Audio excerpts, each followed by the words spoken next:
I pose to the panel. Are we Americans?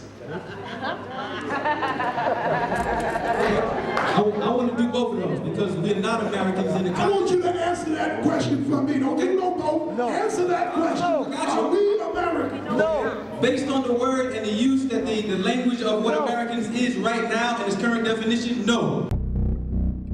You heard him.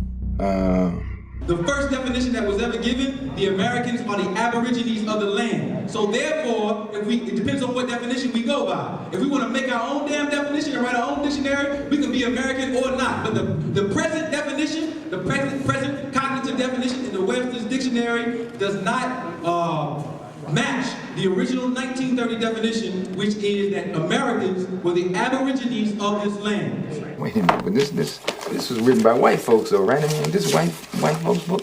This sure ain't no black man's book. So what we reading this one for? Because the truth is lying there if you read behind the words. Webster's 1828. The 1828 Webster's Dictionary, that's like the ABOS Bible. It's like the creation story. American, a native of America, originally applied to the Aboriginals, or copper-colored races, found here by the Europeans, but now applied to the descendants of Europeans born in America. The truth is lying there if you read behind the words. Now, nowhere in that definition are Negroes mentioned. Aboriginal and regional, or primitive inhabitant. The first settlers in a country are called Aboriginals, as the Celts in Europe and Indians in America. So you telling me Wesley Snipes is copper tone? You telling me Bill Cosby's copper tone? A metal of a pale red color, telling me tinged with yellow. Des Bryant was copper tone? Michael Jordan was copper tone?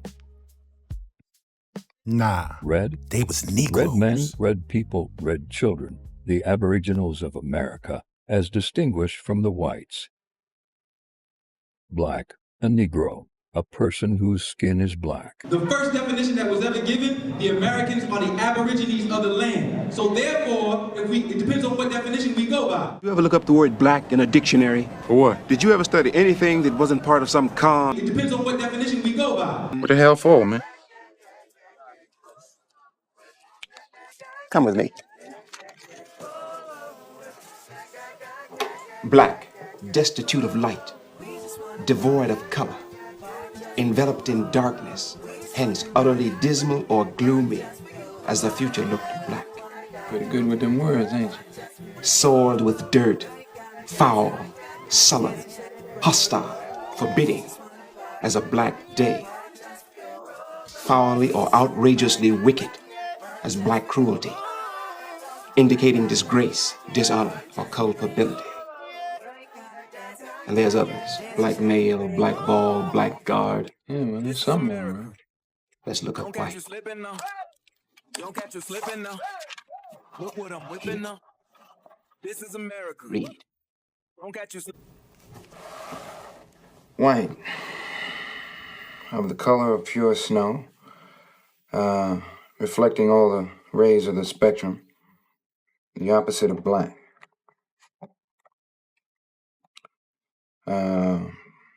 Free from spot or blemish, innocent, pure. There's something without evil intent, harmless, honest, square dealing, and honorable. Wait a minute, but this was written by white folks, though, right? I mean, this white folks' book. This sure ain't no black man's book. So what we reading this one for? Because the truth is lying there if you read behind the words. Tawny, of a yellowish dark colour, like things tanned, or persons who are sunburnt, as a tawny Moor or Spaniard, the tawny sons of Numidia, the tawny line. Negro, a native or descendant of the black race of men in Africa. The word is never applied to the tawny or olive-colored inhabitants of the northern coast of Africa, but to the more southern race of men who are quite black. I don't know how you niggas is confusing this shit. Niger, A black person, one of the African race. This is the same dictionary. Colored people. Black people, Africans or their descendants, mixed or unmixed. The truth is lying there if you read behind the words. The first definition that was ever given, the Americans are the Aborigines of the land. So therefore, it depends on what definition we go by. If we want to make our own damn definition and write our own dictionary, we can be American or not. But the present definition, the present cognitive definition in the Webster's dictionary does not match the original 1930 definition, which is that Americans were the Aborigines of this land. The definitions clearly don't fit because they clearly are not for Negroes. That's why the 1828 Webster's Dictionary has a separate definition for Negro, Black, and colored. So this is one of the main arguments that the ABOS use that was cherry-picked from this very conference. So we can give Ali Muhammad credit for the confusion that surrounds the definition of American. The 1828 Webster's Dictionary definition of American is the ABOS pseudo creation myth. In total agreement there, because we are definitely the true possessors of this land. Now, this is Ras Mariah Bey. Notice she said possessor of the land. So let's go look up what the word possessor actually means. It's a noun, a person who owns something or has a particular quality. His father was the possessor of a considerable fortune. In law, and remember, the Moors stand heavily on the law. In law, possessor is a person who takes, occupies, or holds something without necessarily having ownership, or as distinguished from the owner. What does that sound like? Security video shows the man and woman climbing over the fence and breaking into the home. It also shows them taking down the for sale sign outside of the house. All the while, the home alarm is going off.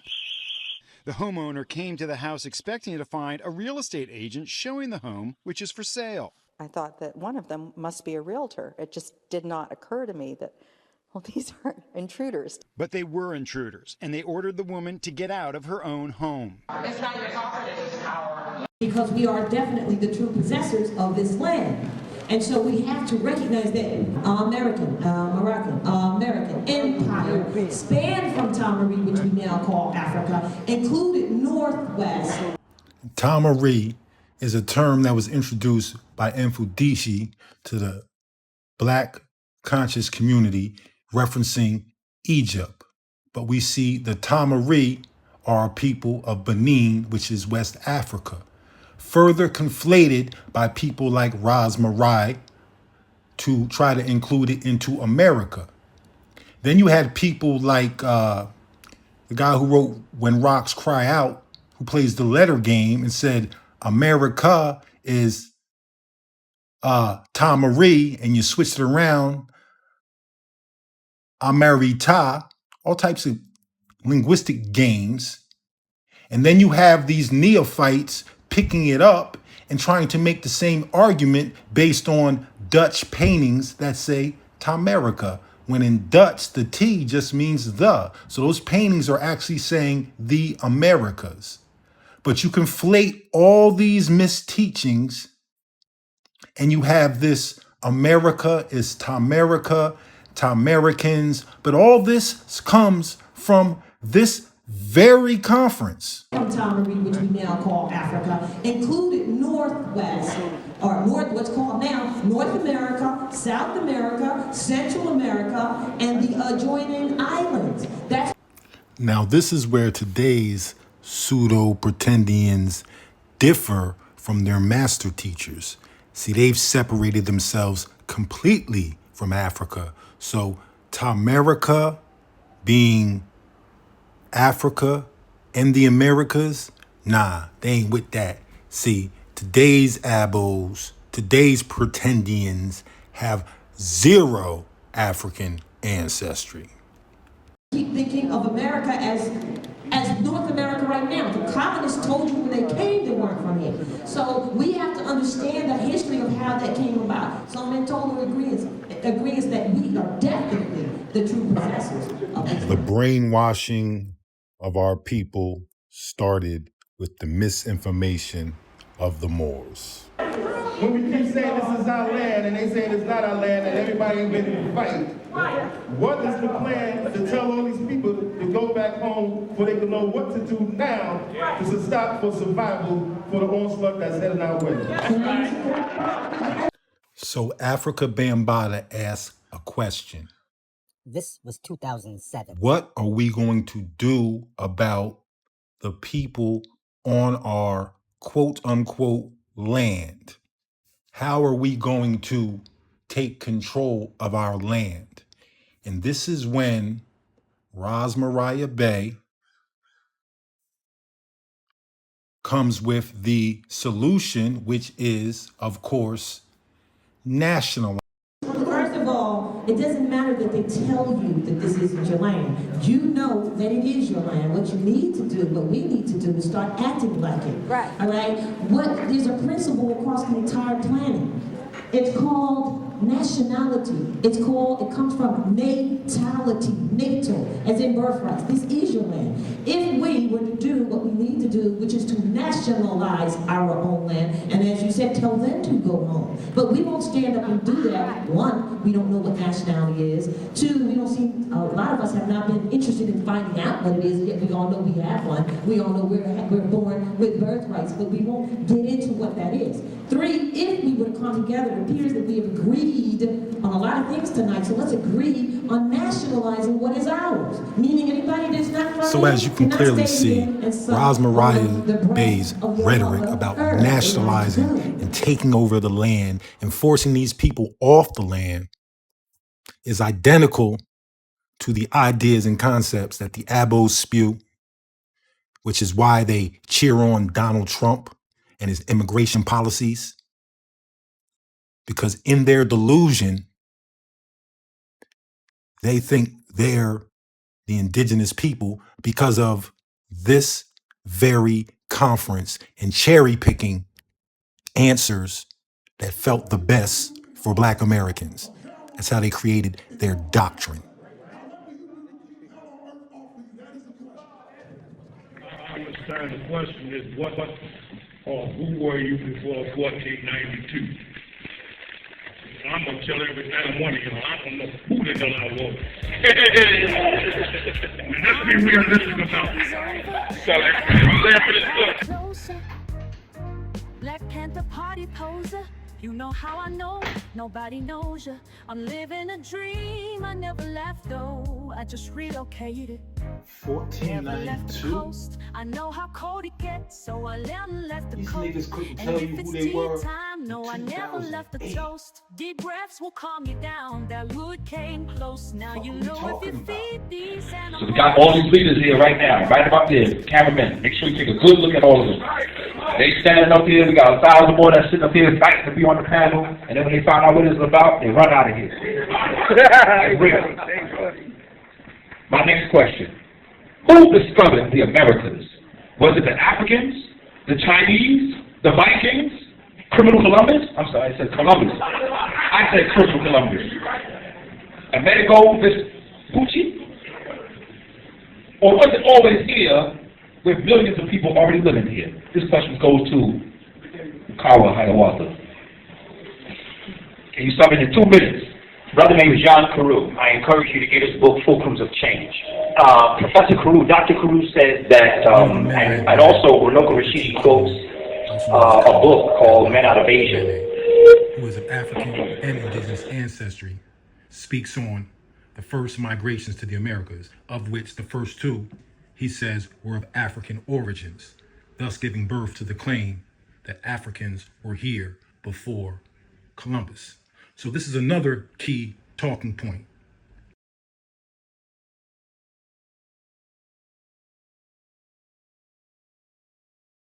This book, Men Out of Asia, says that scientifically there were 4 migrations when you look at the human family coming to this part of the world.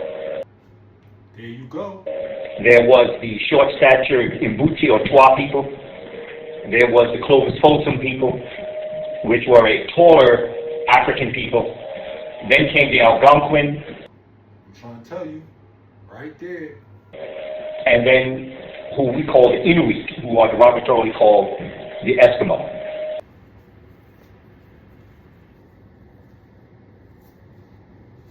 How'd you get here first, but not migrate? What is it? You got here first, you must have migrated. This last group of people came in larger numbers, and this is where we get the story of the Bering Strait. And we honestly believe that people actually crossed over Alaska and actually populated this whole planet and then moved west. And the time we get them, it's just physically impossible for that to occur. But when you look at the work of Rene Girasboy, you look at the work of Ivan van Sertima, who's been thoroughly debunked.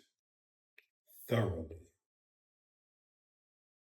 you look at a people that are moving straight across from all different angles. And this is why we see so many people who would look like they belong to the Tang Dynasty in Ecuador or Paraguay, because they actually are peoples coming out of Asia. Statement that there were 4 migrations here, the first 2 being African, and that they came through Asia. How does that work with the ABOS theology of being from the Americas and not having anything to do with Africa? See, so they cherry pick all of their points. They will cherry pick Kaba Hiawatha's message to suit themselves. So, hopefully you're starting to get a picture in your mind of what was really going on in 2008 and how we are living in the dementia of the who were we before 1492 conference.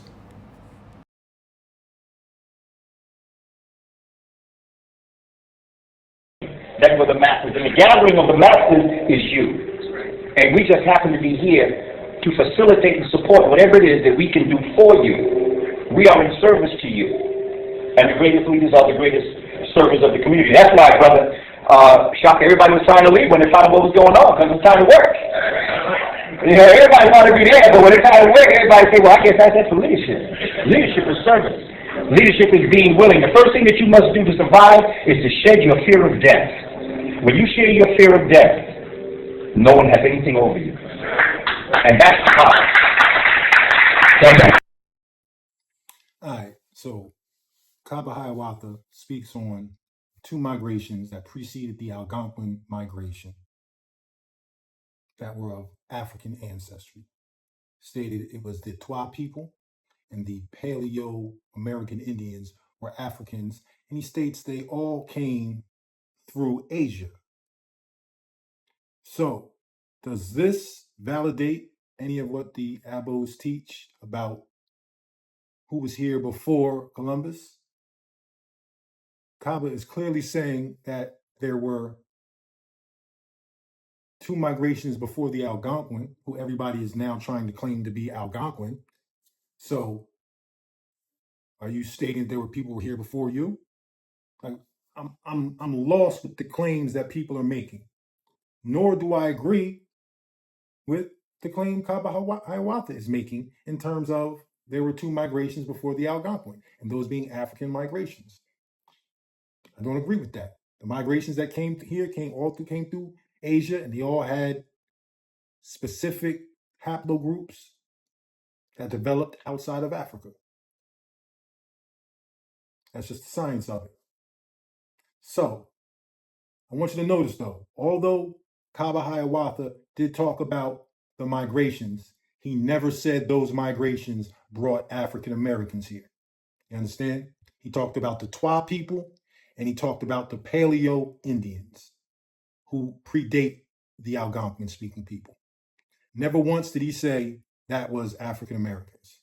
So pay attention, because he's going to revisit this conversation later on in this conference. 1492, we had culture. Within that culture, we had rites of passage. We had ritual. We did ceremony, which Brother Cassius did here earlier. You know, we need to continue to use those things that we did then. Our indigenous cosmology connected us with the universe. That's what we had before 1492. Warriors. We defended ourselves. We defended our families. We defended our people. And we had a warrior class that did that. And they made sure they destroyed that warrior class first before they were able to bring us over here. And so we need to understand that, and I'm going to pass this on, because we're going to get to this in a few minutes, I'm sure. We need to move what we had to do, what happened in 1492, to what needs to be going on, like Brother Akon said, here in 2008 and 9. That's what needs to be done. We have to build a revolutionary infrastructure in our communities by utilizing our culture, our spirituality, and every other weapon that we have. And you need to get serious, and you need to be afraid, not afraid to run, but afraid because we're going to wrath on our enemies. All power to you. Okay. Ayahuasca is my name. Time is irrelevant from an African perspective. It really doesn't mean too much. So it appears to me that in 1492, I was preparing for today in order to understand who I was. And I think that this is what this gathering is doing. We are recollecting ourselves. We are recollecting ourselves. So who I am today, I started before 1492. When Brother Samaj was Fatah, we were in the waters of Nun together. And it's important that we understand this as an African people, not to make it seem mumbo-jumbo or any of the other things that they would make us think it is. It is reality. As an African people, we always were, we are, and we will always be. And if everything is taken off this planet, somewhere in equatorial belt in Africa, we will rise again. Don't ever forget that. Have faith in yourself. Nothing more powerful than the human spirit. We shall overcome. Just have faith that that will happen. And by faith, I mean believe it, and it will be. If you can see it, you can be it. But first, you have to understand who you are. You are the universal masterpiece of which when God wanted to create him herself, when they looked in the mirror, they created us. And just like John Henry Clark used to always tell us, when I first met him at 12 and a half, he gave me my first homework assignment. He told me I was to go home and look in the mirror and tell the reflection I saw, I love you. And he said, if I can't do that, don't come back to me because there's nothing else I can do for you. We've got to love ourselves.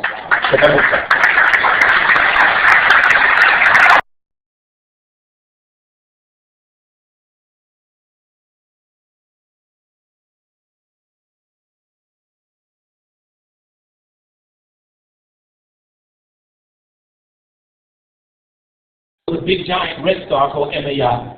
That can't exist because if that were there, we'd be able to see it. They have the telescopes powerful enough there. In 1995, and strangely enough, the island of Borinquen, in the Arecibo radio telescope, discovered in that section of the sky that those African elders pointed at, that there was a mathematical aberration, a wobble, that was produced in the rotation of Potolo.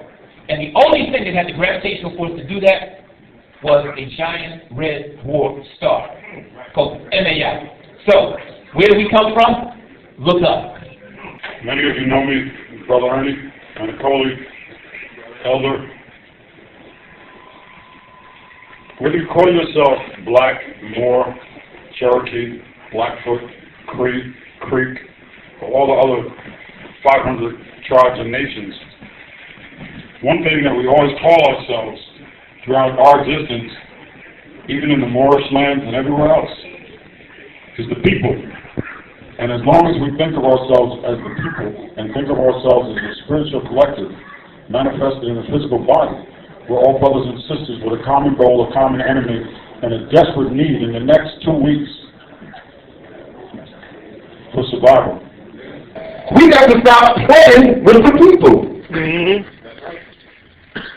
Getting all up there, we dressing like we all in our suits and big rings and everything, like you're the master of the universe and you're the master of the street.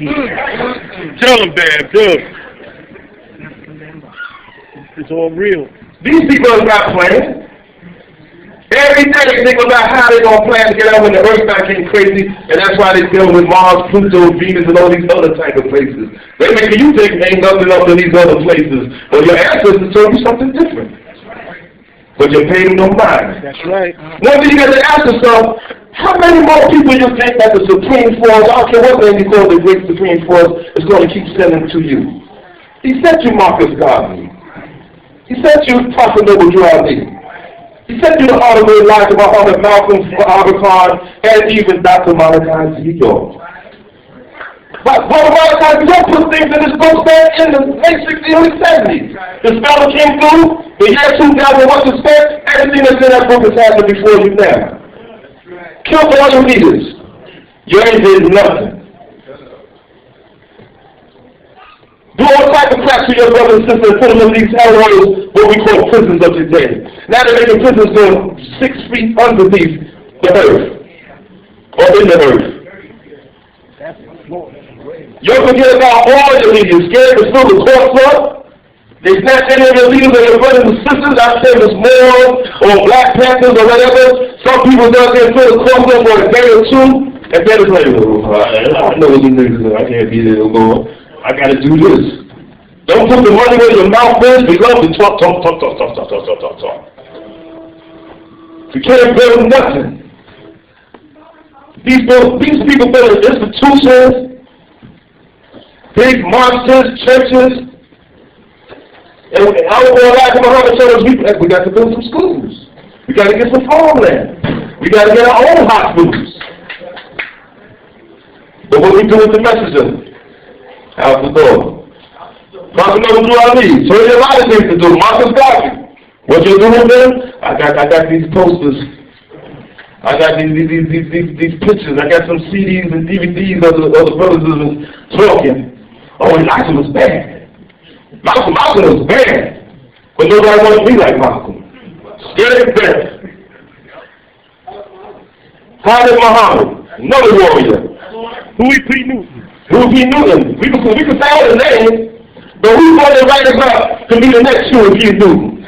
Who's going to rise up to be the next Prophet Noble Drew Ali? Who's going to rise up to be the next most honorable Elijah Muhammad? Or Farrakhan? Let me tell y'all something. I've gotten calls from these white networks wanting to put me on and give me a real big bag to get on TV and get out here and start throwing black immigrants under the bus with them. You think they haven't hit me up, people? Y'all think these folks haven't hit me up? When I start saying that I agree with Trump, do y'all Google that? Google Tariq Trump. Look at all the right-wing publications that jumped on that. Look at all of them that jumped on that.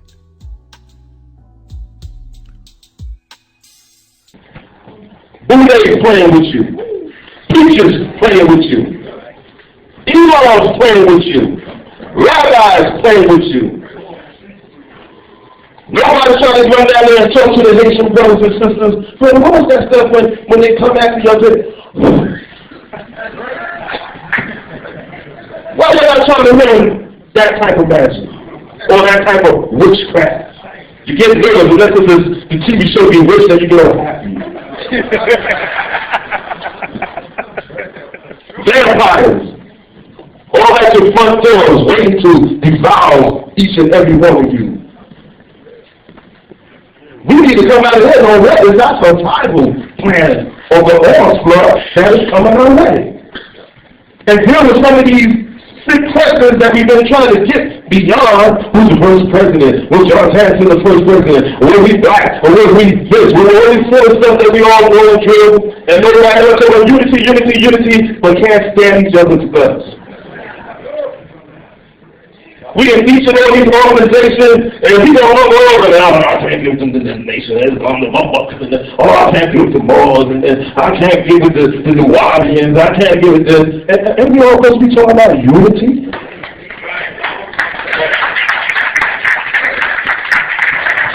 But you know what? Y'all keep up with the hate of each other, keep up with the disrespect of each other, keep up with the disrespect of the women.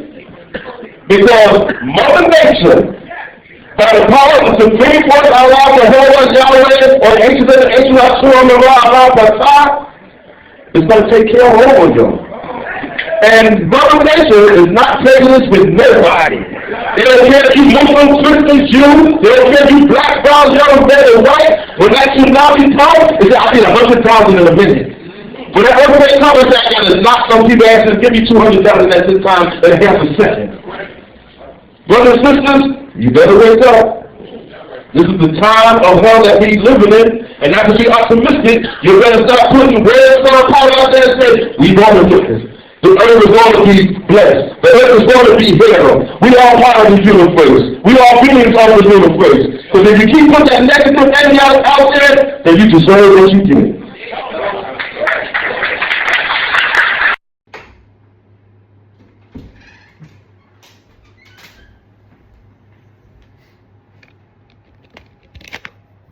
Columbus coming, there was a specific reason why he came when he came. The Jews were told that they had to either leave Spain or adopt Christian names.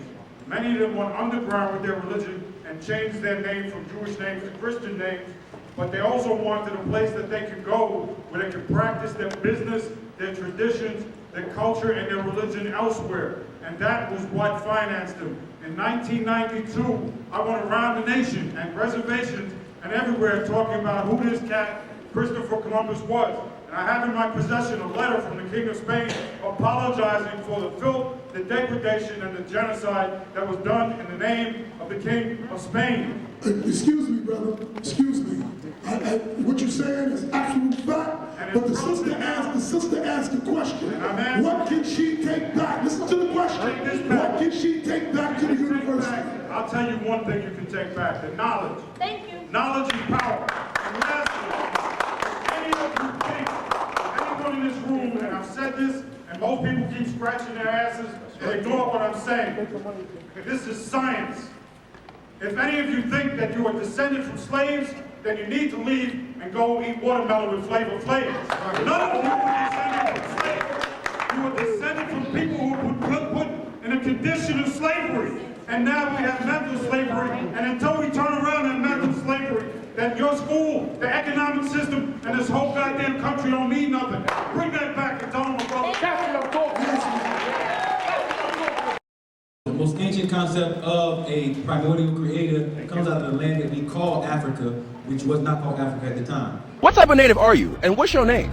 My name is Tupac Capac. Say what? You're named after Tupac Shakur? You tripping. Your Tupac was named after my ancestors, the Inca Tupac Amaru and Tupac Katari. The real Tupac was Inca, and we speak Quechua.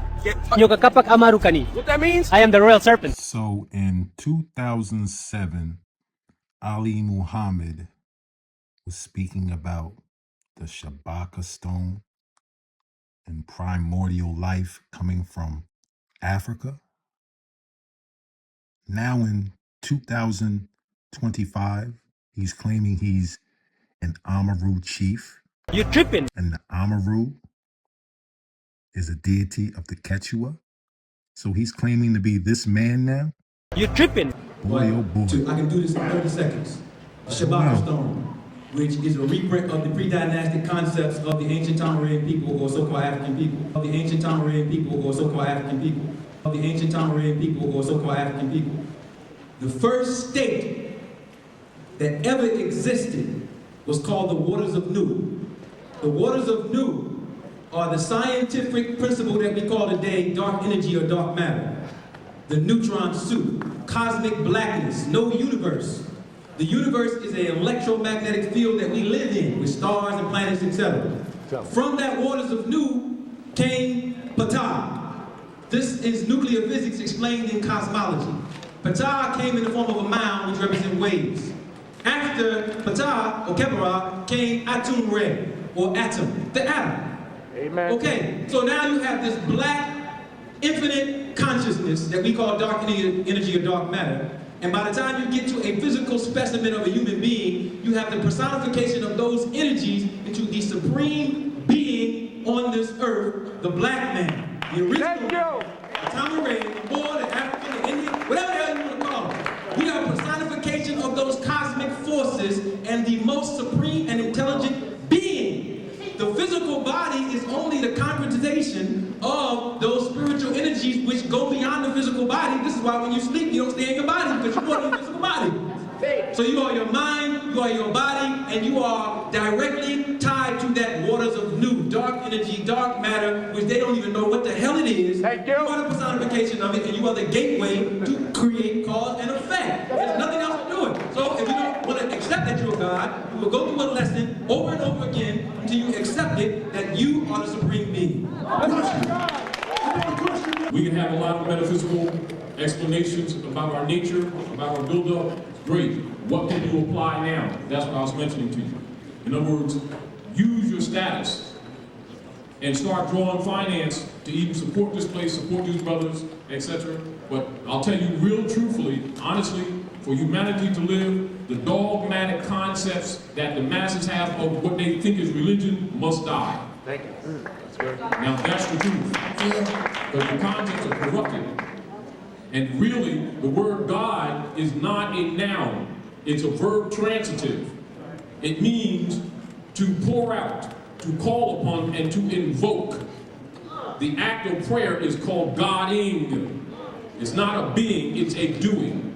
And the sooner you learn language, the sooner you get out of the mystery that the Romans put you in and get out of this mental slavery that Brother Ernie's talking about and get down to the real world. I got a question that I pose. Hold on, brother. Hold on. I got a question that I pose to the panel. With the whole world being dumbed down and chaos happening all over the planet, where they're saying that New York City and the whole East Coast, if this thing was to explode on the Canary Islands, that we only got 8 hours to get off the East Coast. With everything and earthquakes being on the fault line that's starting to happen all over the country, and people are starving and fighting over food, and the water's flooding all over into Europe and other countries, what is the plan to tell all these people here about right now, the love that we have in this room, if we translate it into unity, we will survive the onslaught. I was talking to an old lady who lived during the Depression, old black woman. She said they didn't even know there was a depression because she had nothing when the depression started and she had less when it ended. It didn't matter. So those of us that are not with our leg cocked up against the wall of Babylon, we don't have to worry about it falling.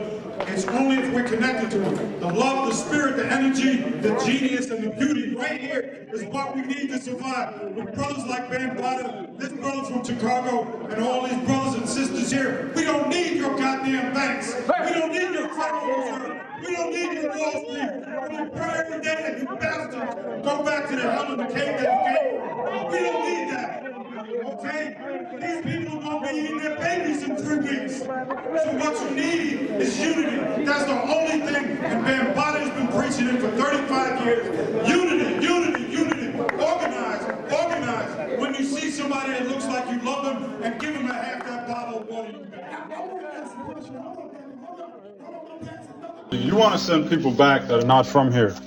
The red man is the original inhabitant of this country. Let me finish. It was a land that was stolen from a red man, made prosperous by the sweat and slave labor of black men, and now you want to send everybody back or separate everybody and keep your people into, some kind of heaven. Now my question is very, very basic. If you want to send people back that are not indigenous to this continent, are you going to start with the whites? The word Indian is another racist word like Negro or the other word. It's stupid. They shouldn't use what the original word was is now lost to history. You came from Mongolia, Mongoloids. Mongolia, Mongoloids. Mongolia, Mongoloids. Mongolia, Mongoloids. Mongoloids. You see where they get it. You see where these ABOS get it. From their master teachers, all their talking points come from white supremacist organizations. Mongolia, Mongoloids. That's alleged. We have history that predates the whites in Mongolia and all that, the Aryans, your so-called people. Let me run this by you very slowly. Columbus came here and was so impressed by the sincerity, warmth, and decency that he received that he called, and this is from white scholars in Europe, in Turin, who told Russell Means that they were originally the original people that he met here.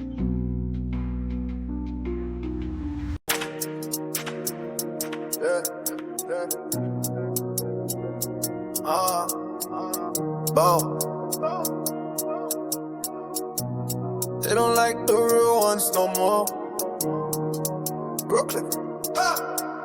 They don't like me cause I'm real, that's facts. I don't gotta bend, don't fold, don't act. Whole lot of talk, but they ain't built like that. I'm too real for them, too real. Fall back. They don't like me cause I'm real, no gimmicks. Hard to pure, no fraud, no limits.